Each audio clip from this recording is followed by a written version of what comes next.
Welcome to NBA Top Shot Weekly. I am Alex Kennedy. Usually I am joined by Oliver Maroney, but he is on a business trip, so I have my right-hand man at basketballnews.com. He is one of our senior editors.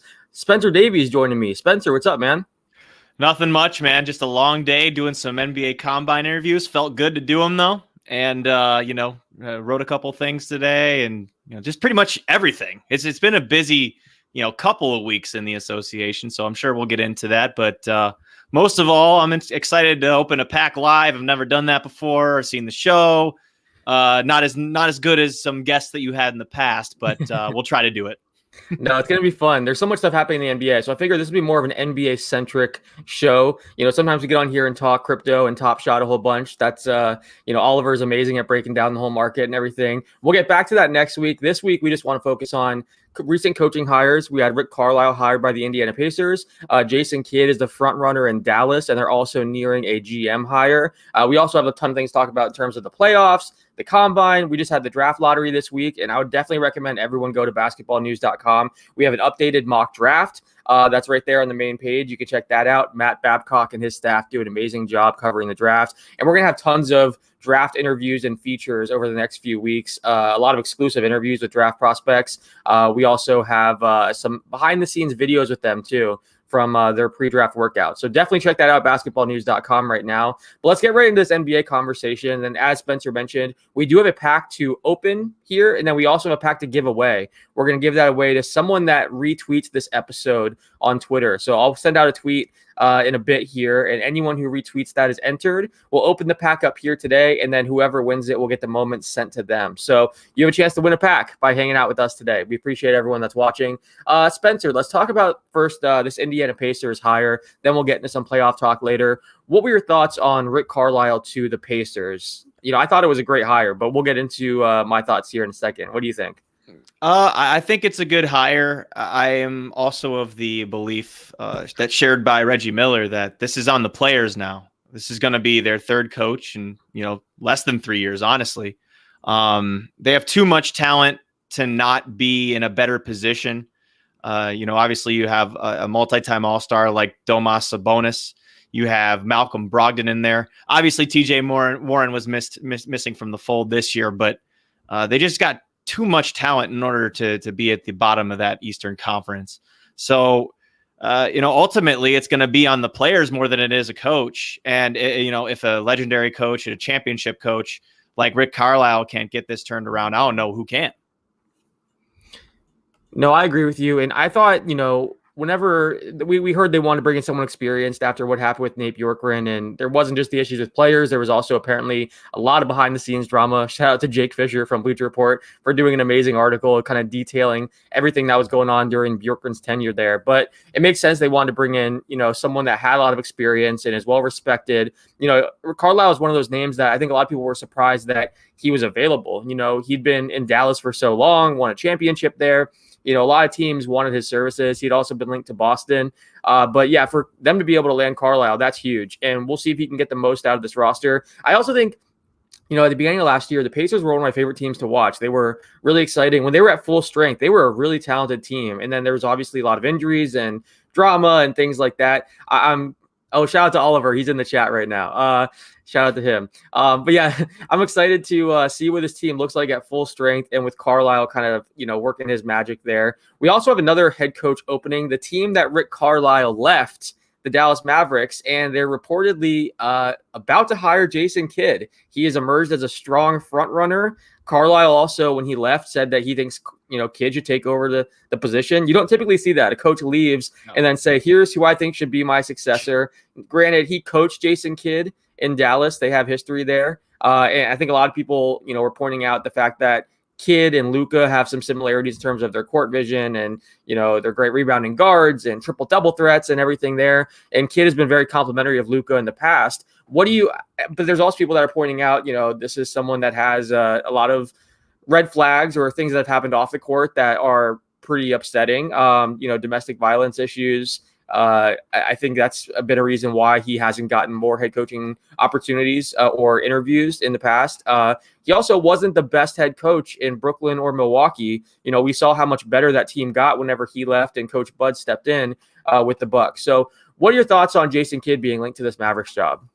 I'm honestly more interested in seeing who the mystery GM and the mystery president of basketball operations is, honestly.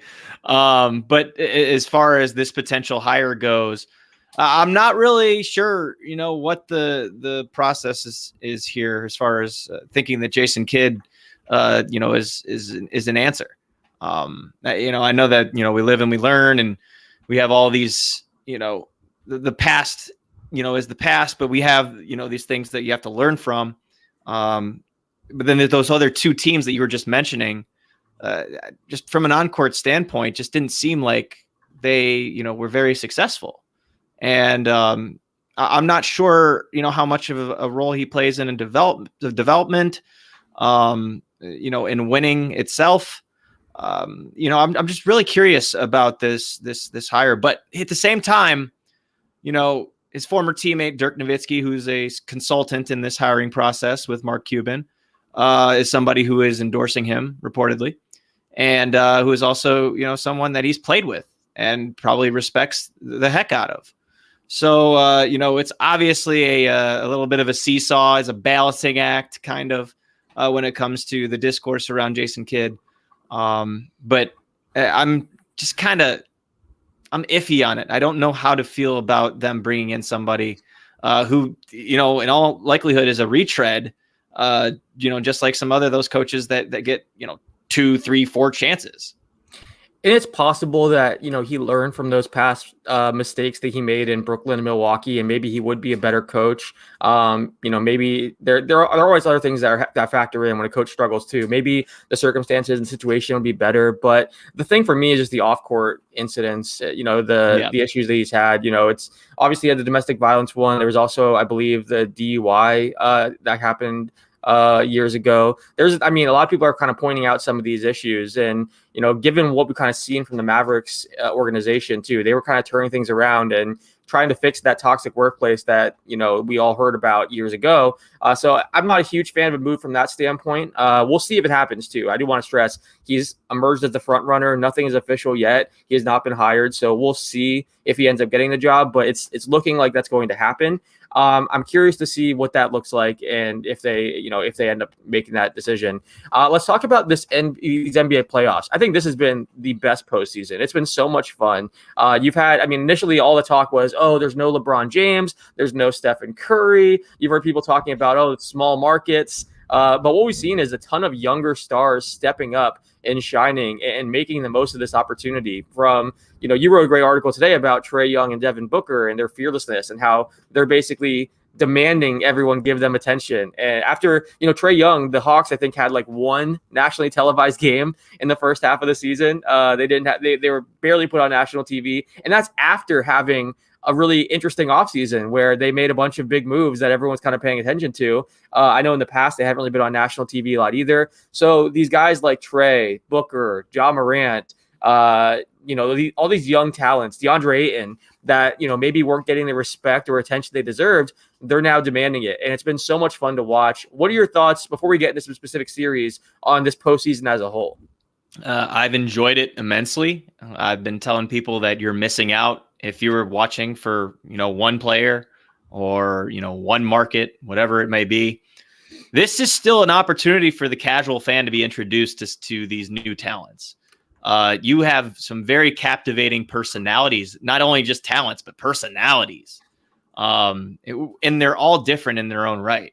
Like there's some guys that are in your face, kind of like a Donovan Mitchell, and, Trey Young being the villain that he is and embracing that role, with, getting F-bombs hurled at him from every, opposing crowd, but he just feeds off of it. Yep.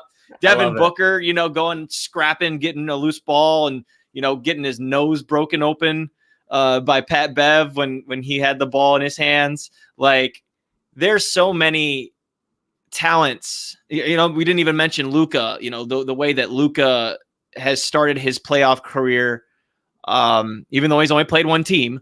But, it's just these ridiculously good talents that are just, magnetic. Like, you're just drawn into watching them. And it's funny that you mentioned the Trey Young, Devin Booker article. And you said that, yeah, they are demanding attention, but I think they're more than demanding it. I think they're seizing it at this point. Just from the way that they're competing for their teams, no matter what the situation is. Obviously, Trey's got some banged up teammates, like Bogey right now doesn't look like himself. That Devin Booker had to step up a little bit more because Chris Paul's been out. Of course, you got to give some love to Campaign, who coming off of a 29 point game, but we're going to talk about the series later. But just as far as these young stars that are just developing, we even talk about Jason Tatum. That's another one that's blossoming in front of our very eyes. So it's just a joy to see this mantle kind of being passed. It's not completely passed yet. Let's not get too crazy, but this is the glimpse of what the league is going to look like, come 2-3 years from now. Yeah, and real quick, not to get too off topic here, but we do have an update a bit on the Mavs front office. Michael Finley is expected to remain in the front office. It's unclear if he's staying in the same role, which is vice president of basketball operations, or if he's being promoted. However, Mark Cuban is also close to adding a new executive into the mix as well, according to Tim McMahon of ESPN. So we'll keep an eye on that. If something breaks while we're on here, we're going to hang out here for probably about 30-40 minutes. We'll talk about that if there's a hire, but just interesting to kind of note, since you were saying that's what you were paying attention to. But yeah, it's been so much fun watching this postseason, and just the quality of games too. You've had so many games that came down to the wire and that have been just really entertaining to watch. It's not even just, the young stars that are stepping up. It's that you have so many close games and there's actual parity. Who thought entering the season we'd be talking about these Final Four teams, especially Atlanta. Atlanta, they're a team that, at the All-Star break was under 500 and had they no were 14 All-Stars. and 20, man. They were 14 and 20. It's crazy. And granted, they had some injuries and absences, but still, I mean, the way they turned their season around is remarkable. They also had back then the behind the scenes drama where Trey Young and John Collins were getting into it during film sessions, apparently. So their turnaround's been amazing. Phoenix has been incredible to watch. The Clippers, even after losing Kawhi, have been able to get here. Milwaukee and LA are the two teams that probably people expected to be here the most. But still, I think most people thought we'd have at least one of the Nets or Lakers in the conference finals. So I like the parity. I think it's been fun watching, not knowing which one of these teams is going to win the championship. In past years, it feels like we have these two teams that are on a collision course, and one of them is a huge favorite. For years it was Warriors, Cavs. So it's nice to kind of see, some more parity. I think that's been pretty fun. So tonight we have Clippers Suns, and I want to get your thoughts on that series and kind of what we've seen so far. Again, your article today about Devin Booker was fantastic. I know you've been talking about, these series a lot on your podcast, Keeping It 94. It's an excellent podcast. Everyone check it out. Spencer hosts it with Brian Fritz. You can check it out on Spotify, Apple Podcasts. Anywhere you're watching this, you can find that podcast. So check that out for sure. But what are your thoughts on this Clippers-Suns series so far, what we've seen? The fact that the Suns have been able to win 2 games even without Chris Paul. Yeah. I think that you're seeing a lot of execution down the stretch, because these have been by no stretch like blowouts. These have been good games, very good games. The Clippers really lost an opportunity in game 2. As we know, Devin Booker didn't have the best shooting day. He made the ones that counted down the stretch when he was going back and forth with Paul George, but the Clippers should have pulled that out, because Paul George, as we know, missed the 2 free throws. Even though he made the big shots to get him there, he didn't make the 2 that were the most important. And then we all know about the Valley-oop. That was one of the coolest plays that we've seen probably in postseason history. Monty Williams, Jay Triano. Yep, Monty Williams shouted out Brett Brown, I believe, was one coach that he shouted out, and then Joe Prunty, former Milwaukee Bucks head coach. But I think that the games have been extremely entertaining. The difference between game 1 and game 2 was crazy, because game 2 was more of a grinded out type of game, whereas game 1, I feel like neither team could really miss. But I think that you're seeing the rise of these players that are going to, really try and cash out at some point here. I just mentioned earlier, Campaign coming out with a career high 29, had 9 assists. I thought he had an excellent game. It's just been a really cool story to see him.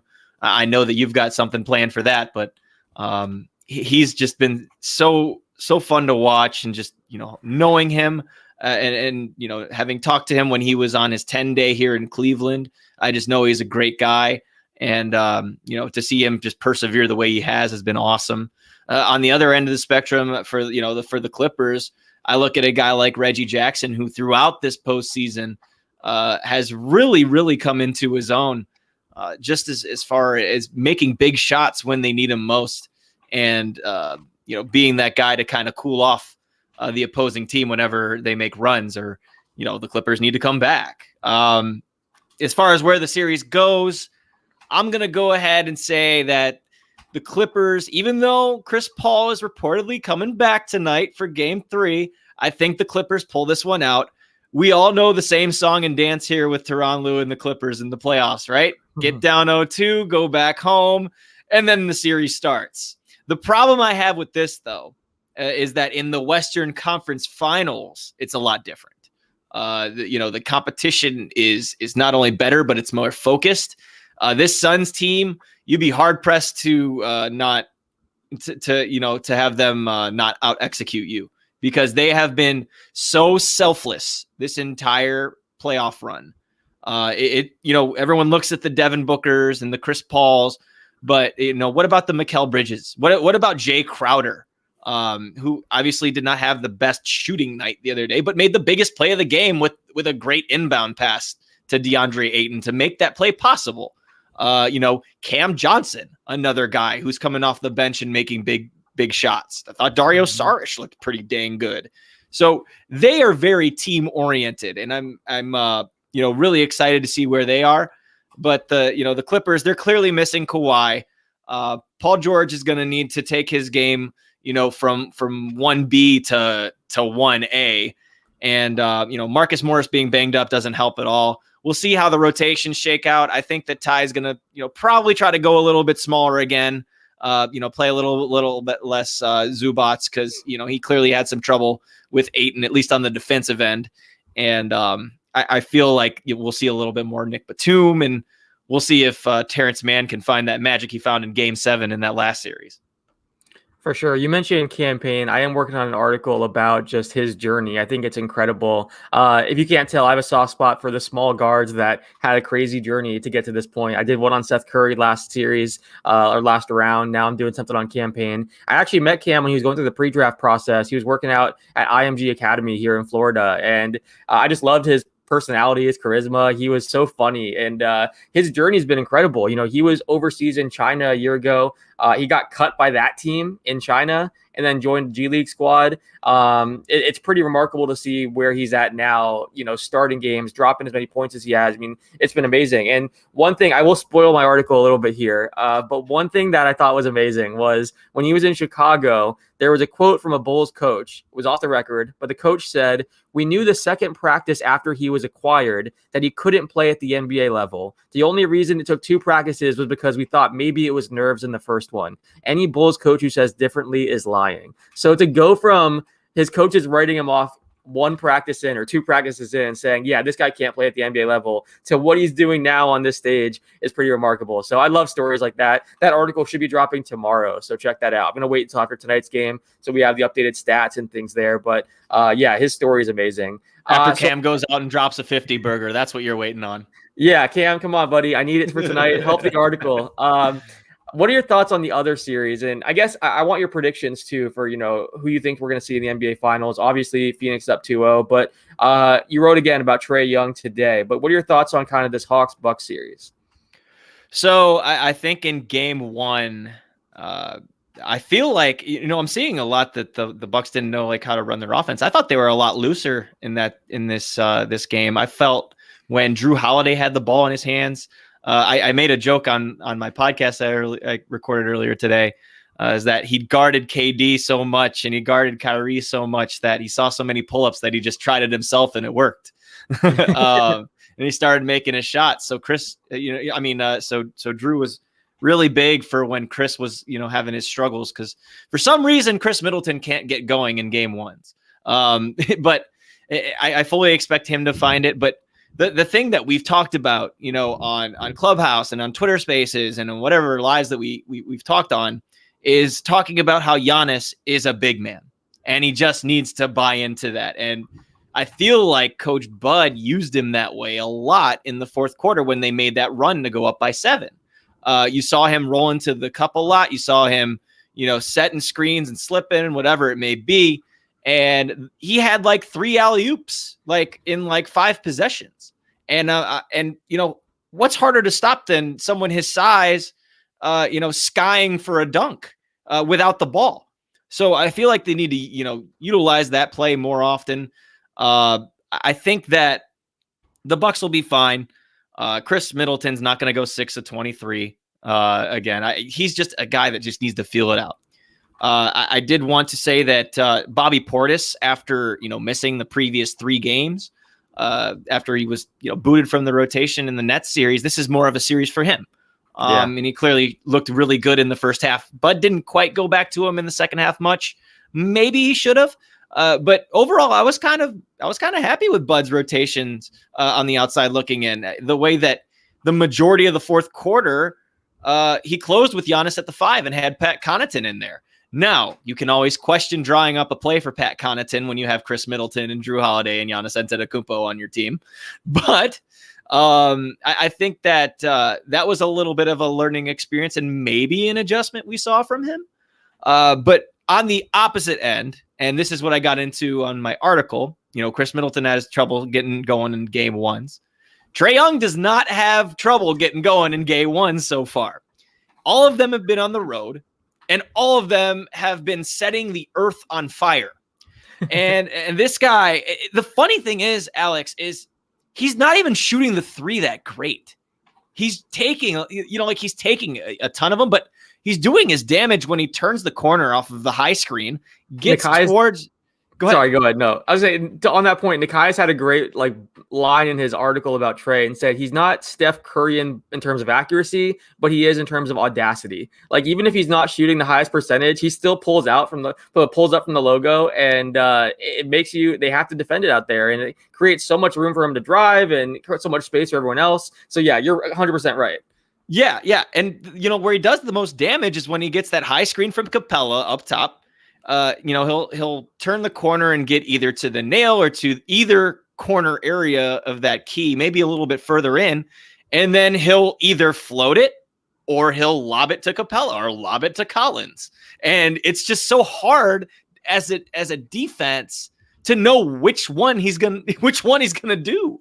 And a lot of people are trying to figure out it'd be, if they knew what they were doing, they'd stop Trey. Okay, well, the 2 teams before this couldn't do it. So, why do you think it's so easy? It's not, because he's so quick at understanding and reading. And I thought the craziest play he had last night, it wasn't the shimmy, disrespectful as hell, but very cool.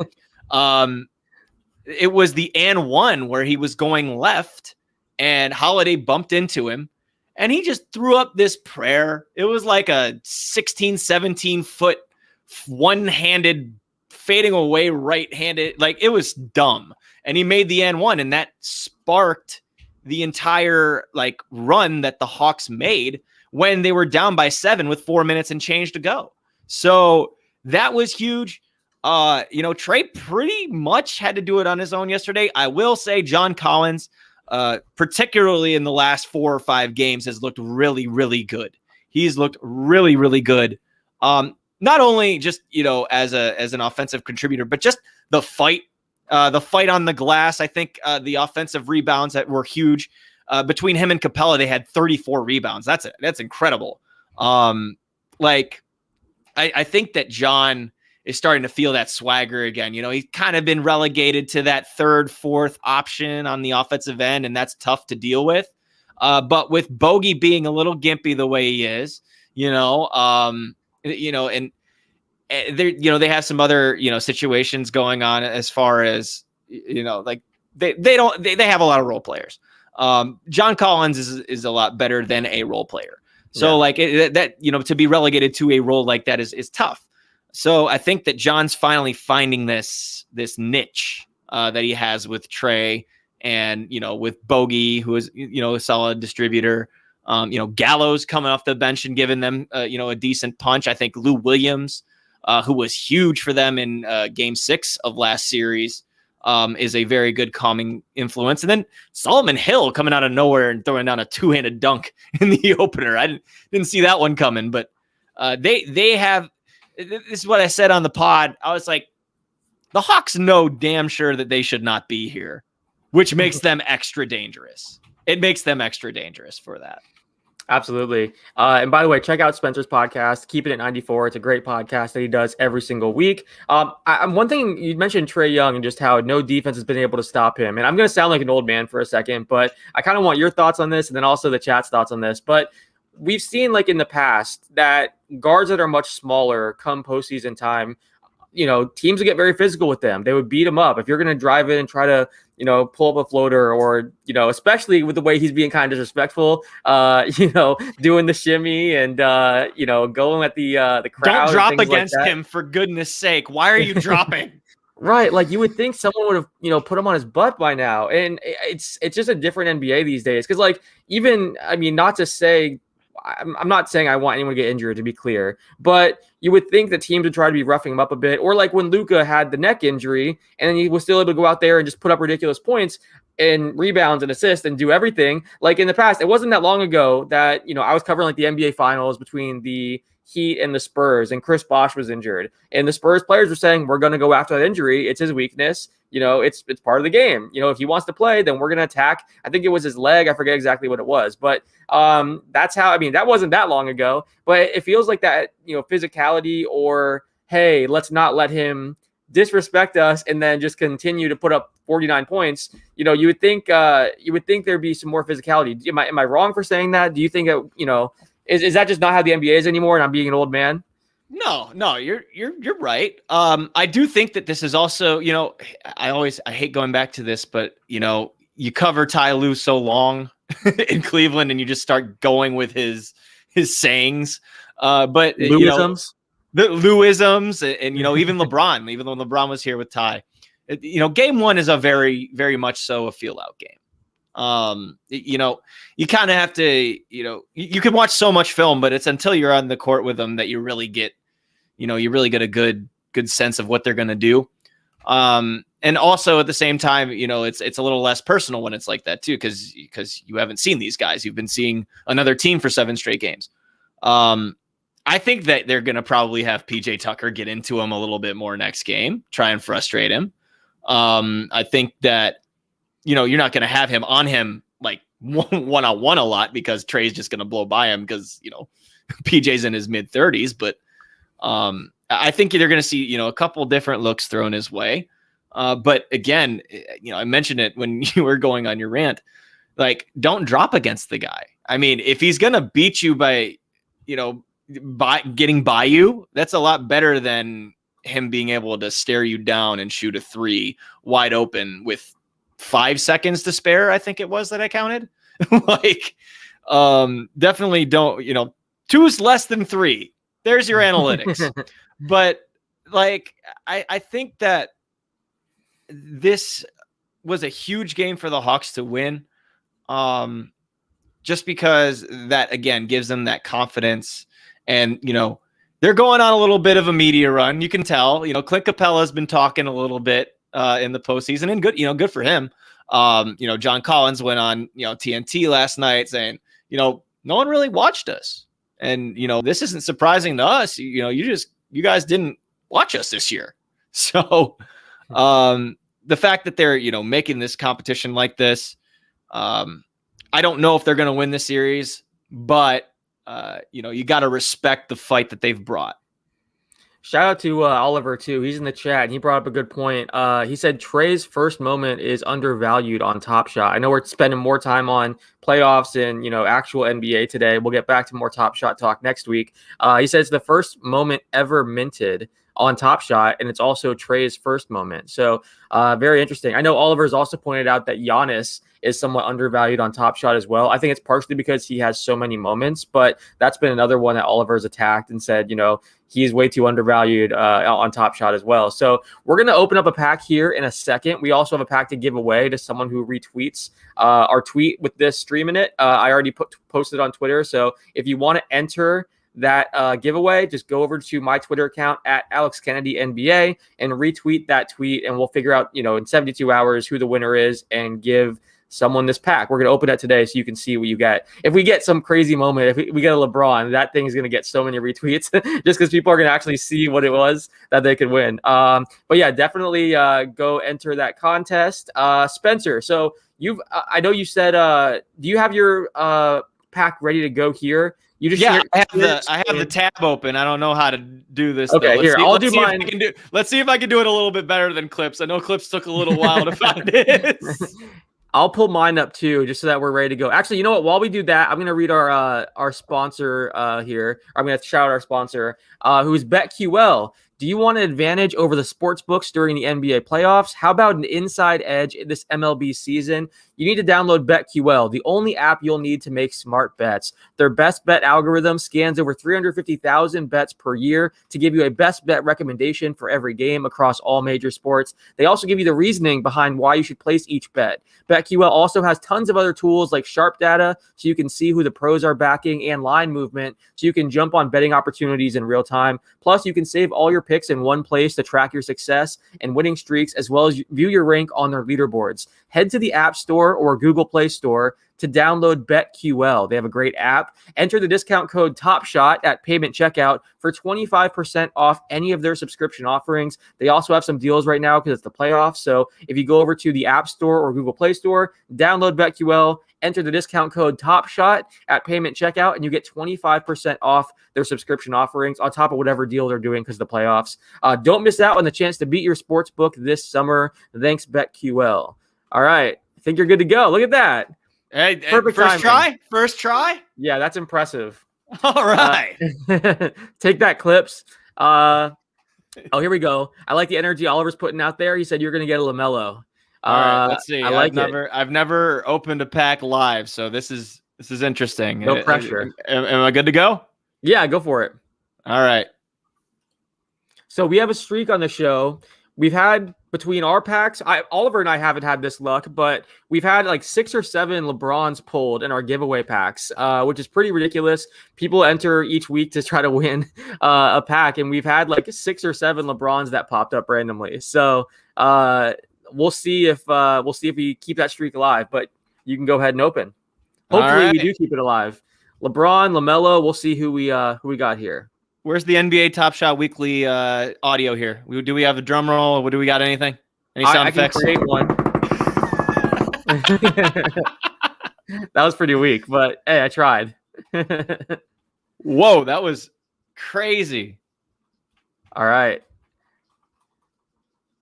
Let's see. I start middle. I get an assist.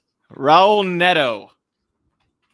All right. Let's see what the number. Ooh, I'm going to 10,152 out of, is it 12,000? Yes, 12,000. That's not bad. That's limited. Okay. Sorry, I couldn't see it. All right. Oh, there we go. Luther providing the drum roll. Much better than I did. Appreciate that. All right. Let's see here. We got a Clippers dunk. Zubac. Zoo. Let's see. What's the number? Read off those numbers too. 33,897 out of 40,000 plus. Okay. And then LaMelo last. Not a bad pack. You're going to get LaMelo right here. Speaking it into existence, LaMelo. Charlotte Hornets logo pop up. Oh, I got a Cavs one. It's Kevin Love. It's a Kevin Love home run pass. Now this 12,982 out of 40,000 plus. Now, Spencer, for those of you who don't know, is from Cleveland. He is our resident Cavs expert at basketballnews.com. So fitting that you got a Kevin Love. It is quite fitting that I got a Kevin Love. All right, so I'm going to open up my pack here, and then as soon as after that, we have the giveaway pack to open. So let me go ahead and get this ready. In a second here, we'll open up the giveaway pack. We'll start with this one first. Okay, let me share my screen. Okay. Can you see that? I can see it. Okay, cool. Let's get it ready.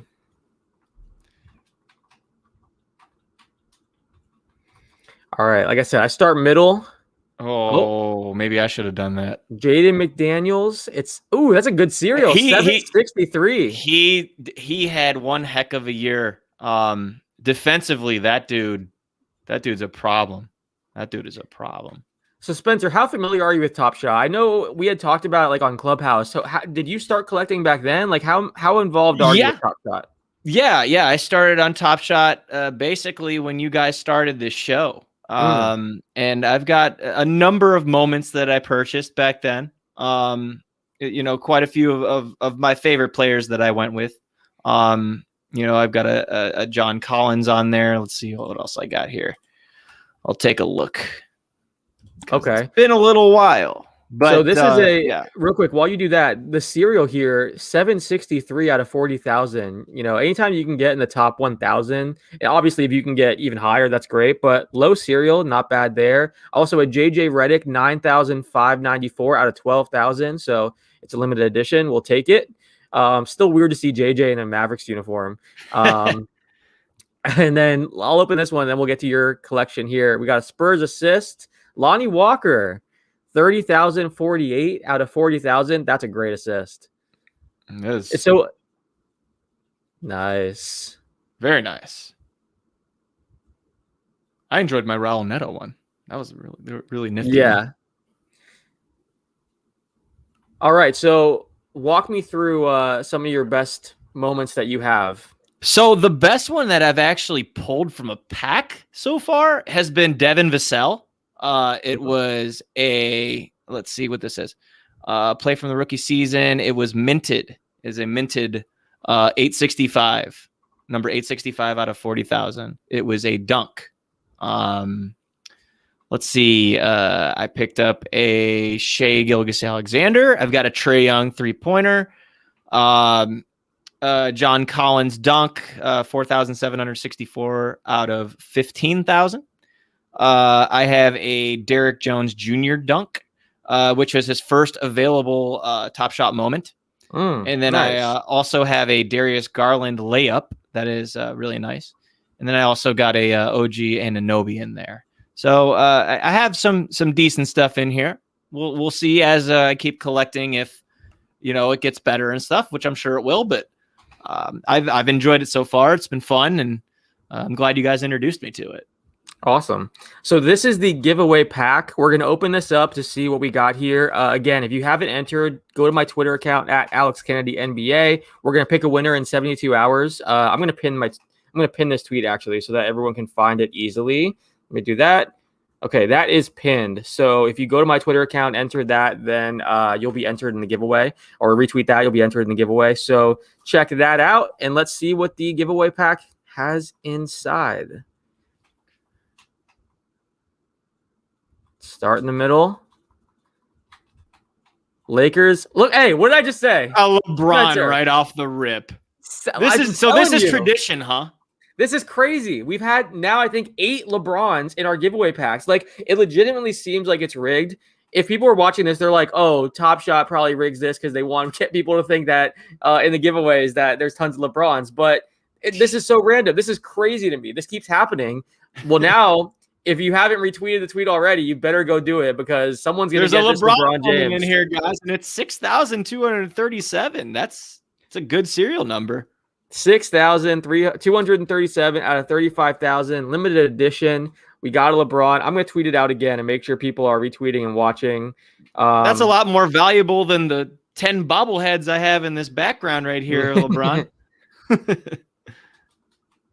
Here we go. I'm tweeting this out. What was it like covering LeBron? You had him in Cleveland there. What was that like? The best thing that I can tell you is actually from the last year when, Kyrie Irving went to the Celtics, and the Cavs brought in Jay Crowder, Isaiah Thomas. But then, they ended up with Jordan Clarkson and Larry Nance and all that, all that jazz. They made all those moves. But the point is that playoff run was one of the best individual performances and string of games that I've ever seen in my life. I'm going back to the series against the Pacers to where Victor Oladipo really had his coming out party. It was actually a Nate McMillan coach team. that gave them a ton of grief in that first round. But I just remember the game winner there in one of those games. I remember the game winner against the Raptors in the second round, which sorry to the dishes and dimes ladies, but I have, 3 different versions of that on my phone because these were just an unbelievable feats. And the physical shape that he was in and the minutes that he was playing. He was playing darn near 42 minutes a game, I want to say. And it was superhuman to watch that. It was in 2018, if you guys ever have a chance. And I'm sure, I know it wasn't that long ago, but it feels long ago. But, for anyone that's, not, young enough to or not, not old enough to know, the LeBron run with the Cavs in his final year of his second stint, that playoff run was unlike any other. And, if it wasn't for George Hill missed free throw and, J.R. Smith, not having the awareness of, the ball, they could have won that first game in Golden State, as we all know, but LeBron he was just incredible. He still is.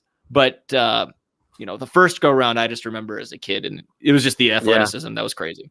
Well, someone is getting this LeBron James moment. Head over to my Twitter account and retweet it. Let's see what else we got here. Real quick, before we open the last 2 moments here, the Mavericks are negotiating with respected Nike executive Nico Harrison about taking over as the team's president of basketball operations. So we've seen teams go, hire NBA agents, whether it's Rob Pelinka, Bob Myers. Apparently, he's a longtime Nike executive, very respected, must have relationships with a lot of the Nike guys. So interesting. And apparently he is involved in the Jason Kidd talks as well. It says the hope of hiring Harrison alongside Jason Kidd as the next coach. So Mark Stein of the New York Times reporting that. Very interesting. So we'll talk about that here in a second. Let's open the rest of this giveaway pack.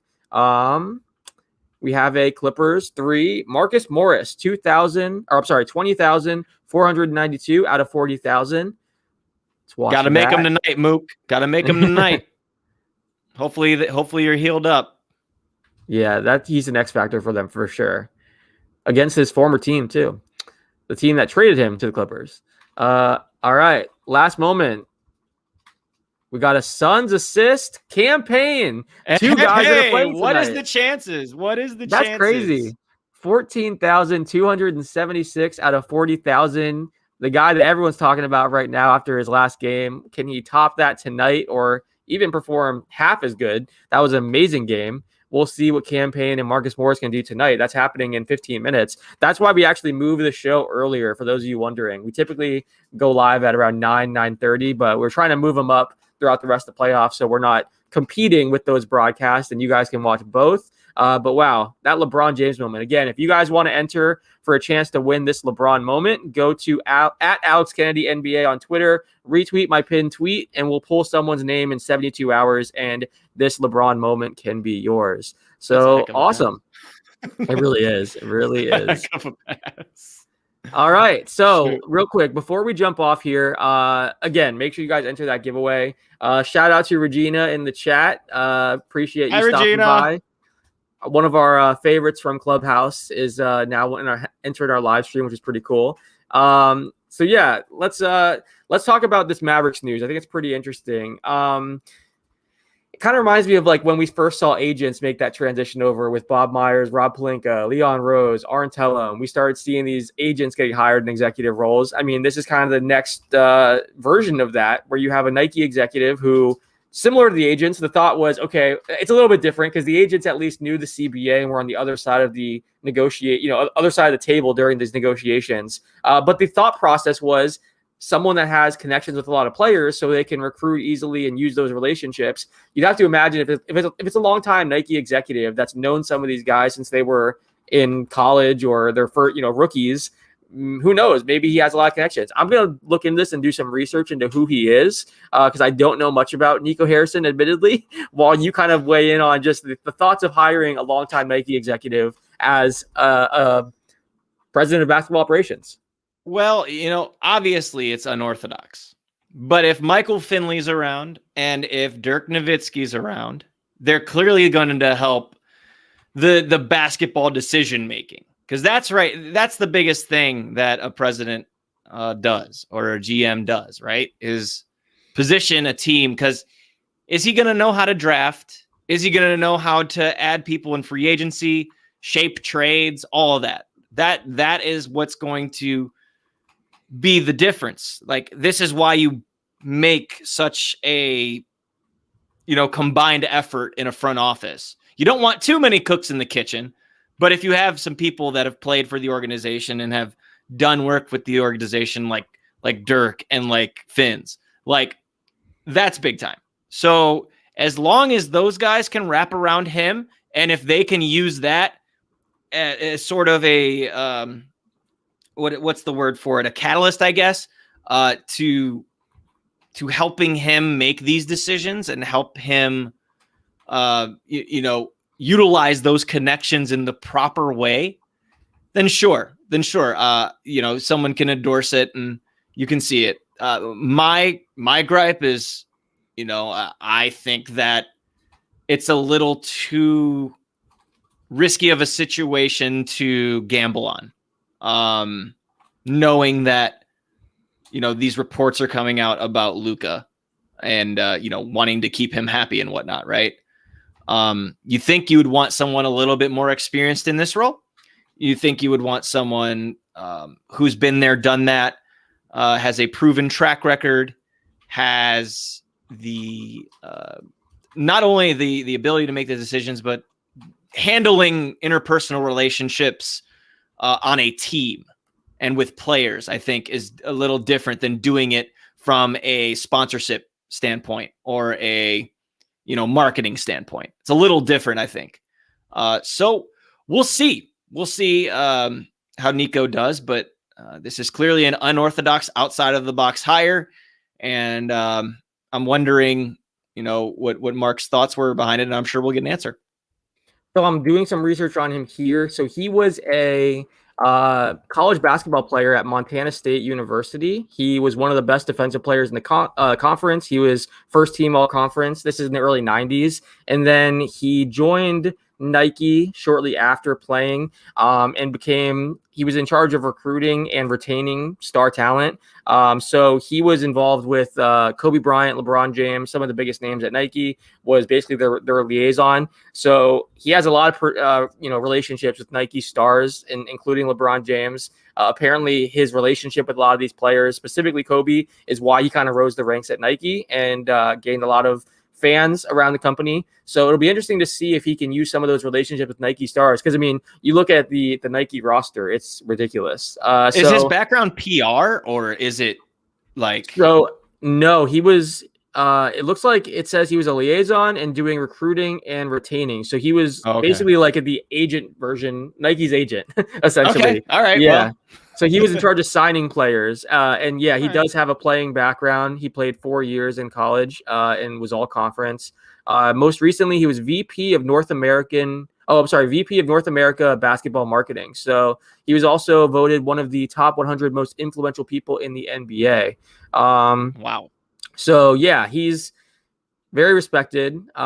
Maybe this is kind of move that the Mavericks need to kind of shake things up and be a player in free agency. We've seen over the years they've had a hard time trying to land free agents, whether, they've always been linked to different guys, whether it was even going back, LeBron, Dwight Howard, like they were always pursuing Chris Bosh. They were always pursuing different guys, but they had a hard time actually securing those commitments. Maybe someone like this that has those kind of relationships can be a game changer for them. And, it'll be interesting to see who they surround him with. I think that's an important part of this. Do they put, experienced executives around him so that he has people to lean on in terms of the CBA and things like that? It almost reminds me of whenever the Lakers hired Rob Pelinka and Magic Johnson, and they had them go to like CBA school and meet with Adam Silver and learn the intricacies of the CBA. Now, Pelinka obviously had more experience with it than Magic did because he was an agent, but you can learn the CBA and those side of things. If he's good at negotiations and has all the relationships, maybe that's what the Mavericks need, especially because Mark Cuban's going to be super involved no matter what. I mean, for a while there was, I think it was in the Athletic article, they said teams would sometimes reach out directly to Mark. So it's really a two-headed approach here between Mark and Nico if they end up actually giving him the job. It sounds like as of right now, Nico and Kidd are the two front runners, but there's no actual announcement or hiring yet. Stein just tweeted something else. Nico Harrison has strong relationships with numerous players around the league through his longtime Nike work and the Mavericks. Today began contract negotiations with what the team deemed its top targets to replace Donnie Nelson and Rick Carlisle. So kind of what we talked about. The relationships are the big factor here. So it'll be interesting to see if this works out. It makes you wonder if this does, if he does succeed, do we start seeing other, sneaker executives coming over to the NBA side? Because that's been like the biggest, not a big secret, but for a long time, some of the guys that wielded the most power in basketball were these top sneaker executives, whether it's Sonny Vaccaro or, guys from Nike, guys from Jordan, guys from Adidas. Like, these guys have a lot of power and a lot of connections. So we'll see what happens there. Real quick, I do want to get one last question in from Steven. Who were the front runners for the Magic head coaching job? Any more confirmed interviews outside of Hammond? I think, Hammond there. Spencer, have you seen anything on the Magic head coaching job? And what are your thoughts on what Orlando should do? I think that Hammond, he means Becky Hammond, right? Yeah, I think so too. Yeah. John Hammond interviewed Becky Hammond. I was going to say, I know Hammond's got but I didn't see any other, interviews that are set up, but just from just a speculative standpoint and a fit standpoint, you obviously think that someone who's younger or someone who's dealt with development would be a good fit, right? So Brian Fritz on our podcast, Keep It at 94, mentioned earlier that he thinks that a Kenny Atkinson would be a good fit for them. I totally agree. I probably was in the mindset of a David Vanterpool. That could really help with the development of those young guys. Becky would obviously be a fit pretty much for any organization because she's dealt with both development and championship players. I personally would love to see Becky succeed Pop, but we'll see when Pop decides to hang it up. He's probably 112 years old, but nothing, concrete on the Magic front. I feel like that's been a little bit of a slower process than most others. I'm glad you mentioned Vanterpool because I feel like, he gets a lot of interviews. He's been linked to a lot of jobs, but it blows my mind that he's not a head coach already. And You're right. I'm of the belief that there's different kinds of coaches. There's, the kind of coaches that are more developmental and will create a strong culture and, provide the structure that players need. And then you have certain coaches that are more, win now, championship level coaches that'll push you over the edge. The Magic obviously needs someone that's, more developmental and can help these young guys maximize their full potential, help develop them. Steven says the Magic always seem to be slow with low rumors. Thanks for your opinion and thoughts. Yeah, I would go with someone like Vanterpool or someone else that's, a strong developer of talent. We saw Vanderpool work with Damian Lillard and CJ McCollum and a number of Blazers players when he was there. And he's, since then he's been in Minnesota and some other places. And, he's widely respected for getting the most out of guys. And he's also, we talk about strong relationships. He has so many strong relationships with a lot of these players to the point that when Vanderpool didn't get the interim job or the head coaching job in Minnesota, Damian Lillard was tweeting and being, was all upset about it. Understandably so. So I think he would be a phenomenal hire for this team. I think, again, Atkinson is another great example of a guy that we saw went to Brooklyn. They didn't have much on that roster. He kind of created a culture, got the most out of Spencer Dinwiddie, Karis LeVert, Jared Allen, Joe Harris, and look what they became. So someone that can kind of create that culture. I do think that the Magic have done a good job with, Weltman and Hammond of creating that culture. But someone that can kind of take it over the top and, fill that gap from a coaching perspective will be really good. One last thing before we jump off here and watch this playoff game. Woj is now also tweeting about Nico Harrison. Said that he's been pursued for several front office jobs in recent years, but would not leave Nike in the past. He's well respected and connected to many of the game's best players. Tim McMahon adds that he has a strong relationship with many players throughout the NBA, including Luka Doncic. So there you go. That makes a lot more sense now. It does. So it sounds like the organization, maybe after that Athletic article or knowing there's some dysfunction and that Luka was kind of frustrated, they say, okay, who do you want to head coach? Someone like Jason Kidd, who you can learn from. A lot of players love and respect Jason Kidd. Who do you want as a front office executive? Let's go hire the guy that works with you at Nike and that you're close with. It seems like these are moves that can be made to appease Luka. So very interesting time in Dallas. I think we were all kind of watching that situation to see what was going to happen after losing two guys that were there for over a decade, in Donnie Nelson's case, 2 decades, moving on from Carlisle and Nelson. So we'll see what happens there. shout out to people in the chat. Are you getting their playoff predictions in here, their thoughts? Let's go watch these playoff games. We appreciate everyone hanging out with us. We'll be back next Thursday. Oliver will be back then as well. He's on a business trip, so appreciate you filling in. Spencer did a great job. And everyone, check out Spencer's amazing work at basketballnews.com. He's been killing it as far as articles. His podcast, Keep It at 94, is amazing as well. Comes out every week, so check that out on Apple Podcasts, Spotify, anywhere you listen to podcasts. Spencer, anything else? What did I miss? Nah, brother. I think it's good. Thanks for the plug. I appreciate it. Check out Alex. Great work, too. Appreciate that. Everyone, go give Spencer a follow on Twitter, too, @SpinDavies. And until next time, thanks for hanging out with us.